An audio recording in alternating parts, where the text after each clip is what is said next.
Hi అండి. మనము అల్లం స్టోరేజ్ ఎలా చేసుకుంటే చూపిస్తాను.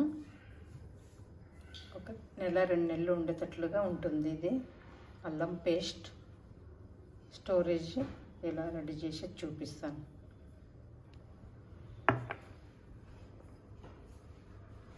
మనం ఎండలకాలం వచ్చిందంటే అల్లం రేట్ ఎక్కువ ఉంటుంది, చాలా రేట్ ఉంటుంది. మనం తక్కువ ఉన్నప్పుడే అల్లము తెచ్చుకొని స్టోరేజ్ ఎలా చేసుకోండి చూపిస్తాను. మనకు 1 నెల కాదు, 2 నెలలు కాదు, 3 నెలలైనా వాడుకోవచ్చు, ఏం కాదు, చాలా బాగుంటుంది. మనం ఆ ప్యాకెట్లు మార్కెట్లో కొనే బదులు మనం ఇలా చేసి పెట్టుకుంటే గిన అల్లం ఒకటే స్టోరేజ్ చూపిస్తున్నాను. మనం అల్లం స్టోరేజ్ చేసినప్పుడు ఎప్పుడైనా మనకు అల్లం వెల్లుల్లి పేస్ట్ కావాలనుకుంటే అది కానీ చేసుకోవచ్చు. దీంతో అల్లంతోనే వెల్లుల్లి ఒలుచుకొని అల్లం వేసుకొని పేస్ట్ చేసుకోవచ్చు. మనం కావాలన్నప్పుడు అలాగని చేసుకోవచ్చు. అది అల్లం స్టోరేజ్ ఎలా చేసేది చూపిస్తాను. మనం అల్లం అంతా చెక్కు తీసేసుకోవాలి. ఇలా అంతా తుంచుకొని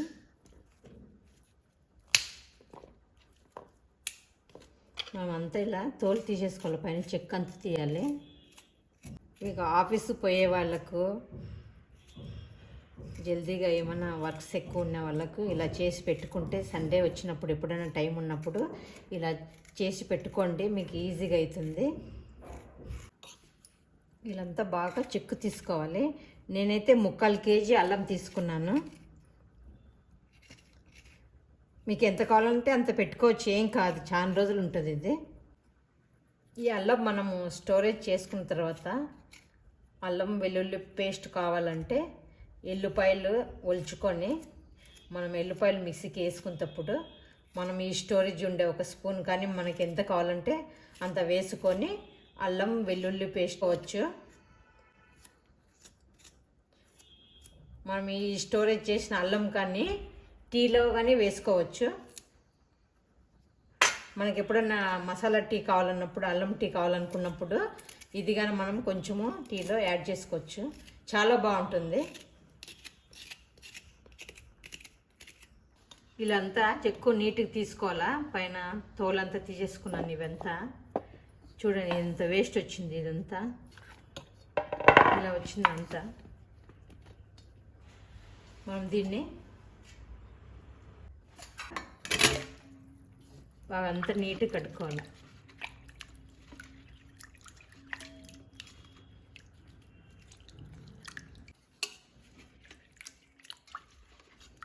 ఇలాంతా బాగా కడుక్కున్నాక ప్లేట్లోకి తీసుకోవాలి.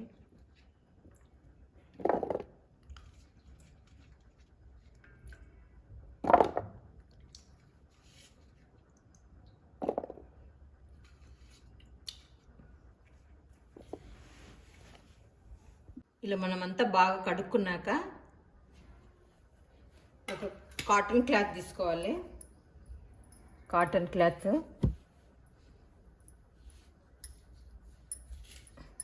ఇలా వేసుకొని మనం బాగా ఆరబెట్టుకోవాలి.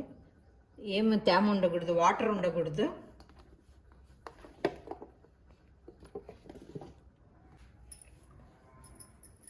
ఇట్లా తుడుచుకొని కొంచెము బాగా ఆరబెట్టేసుకోవాలి.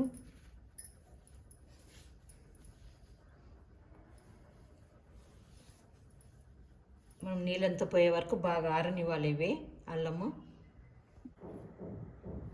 అట్లా తుడిచేసుకోవాలి. తుడుచుకొని మనము ముక్కలుగా కట్ చేసుకోవాలి, చిన్న చిన్న ముక్కలుగా కట్ చేసుకోవాలి.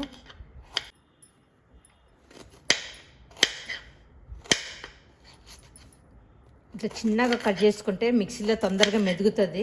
బాగా చిన్న చిన్న కట్ చేసుకోవచ్చు. ఇట్లా కట్ చేసుకోవాలి.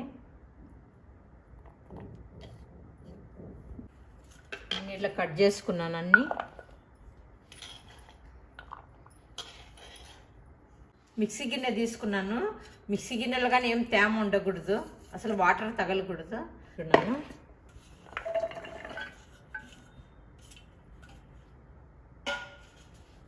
ఇలా వేసుకున్న తర్వాత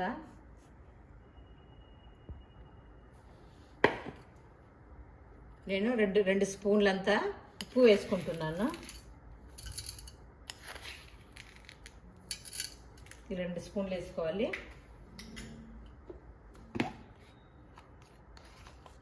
ఒక 2 టేబుల్ స్పూన్లు పసుపు,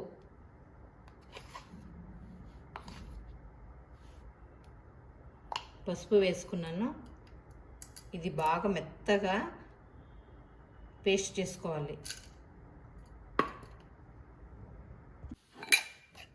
ఇలా వస్తుంది పేస్ట్, ఇట్లా మెత్తగా వేసుకోవాలా. ఇలా వచ్చింది. దీన్ని నేను ఒక బాటిల్లో, ఇలాంటి బాటిల్లో స్టోరేజ్ చేసుకుంటున్నాను. మీకు ఎలాంటి దాంట్లో కావాలంటే అలాంటి దాంట్లో వేసుకోవచ్చు. నేనైతే ఇట్లా బాటిల్ వేసుకొని, మీరు ఎప్పుడైనా ఈ పేస్ట్ తీసేటప్పుడు స్పూన్ కానీ తేమ ఉండకూడదు. తేమ లేకున్నట్లు చూసుకుంటే గిన మనకు 2 నెలలు కానీ 3 నెలలు కానీ ఏం కాదు. చాలా బాగుంటుంది, ఇట్లా ఫ్రెష్గా ఉంటుంది. నేను టీలో వేసుకుంటాను చెప్పాను కదా, నేనైతే వేసుకుంటానండి. కొంచెం వేసుకుంటాం కదా, టీ కానీ బాగా టేస్ట్గా వస్తుంది. కొంచెమే కదా, సాల్ట్ పసుపు వేసినారు అనుకుంటారు కదా, ఏం కాదు. నేనైతే ఇదే వాడుకుంటాను, చాలా టేస్ట్గా ఉంటుంది టీ కానీ. ఇలా బాటిల్ పెట్టేసుకున్నాను అంతా. మనకి ఎంత కావాలన్నప్పుడు ఒక 2 టేబుల్ స్పూన్ కావాలన్నప్పుడు 2 టేబుల్ స్పూన్ తీసుకుంటే, మనకి ఎంత కావాలంటే అంత తీసుకుంటాం. ఇలా మనము అల్లం పేస్ట్ స్టోరేజ్ చేసుకోవచ్చు. ఎలా వచ్చింది కామెంట్స్ పెట్టండి. మీరు కానీ ట్రై చేయండి.